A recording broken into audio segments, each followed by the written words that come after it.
Now, the NSE All-Share Index today gained 0.19% after the market shared 2.24% on Monday. Meanwhile, the Nigeria's Monetary Policy Committee retained all its key rates in the second meeting of the year.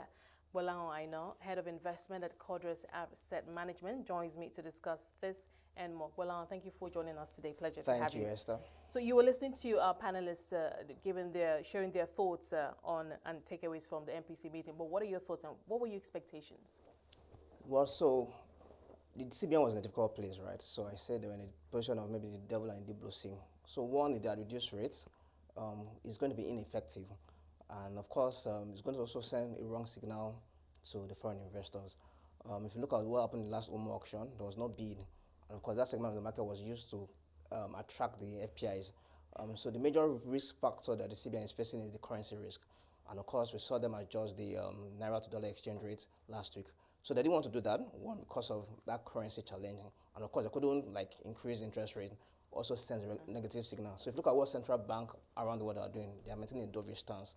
South African Central Bank, they cut rates, Bank of England cut rates, the Fed cut rates, and of course it's in line with the general challenge that we are seeing now because of COVID.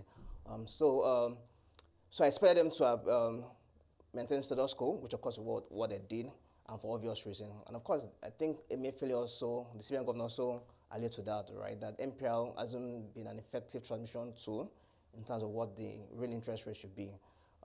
Like I said, that if you increase interest rate, MPR, the banks will increase their interest rate. If you reduces it, the bank will not reduce that. So because it's not an effective transmission tool, so I didn't expect there to either be a hike or a decrease. Okay, now the CBN did also, given reasons for its decision that, look, a week or two ago, it did roll out some policies, some kind of an intervention fund, a moratorium extension on some existing loans and some of its intervention schemes, and basically just for us to just sit and wait and see, how the effect those policies will have.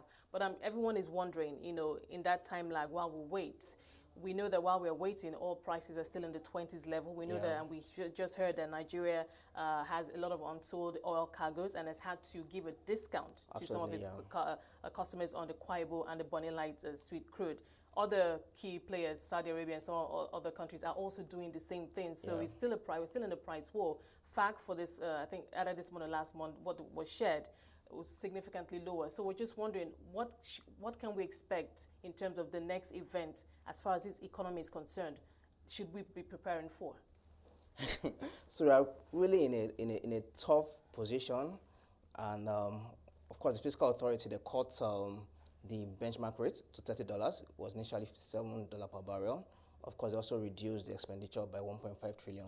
So obviously showing that this is a really tough time. But of course, they maintain production at 2.18 million barrels per day. So it's pretty tough. So I think most of the things we are going to see, like what some other central banks have done, is that they had stimulus plan to assist the citizens of the country, right?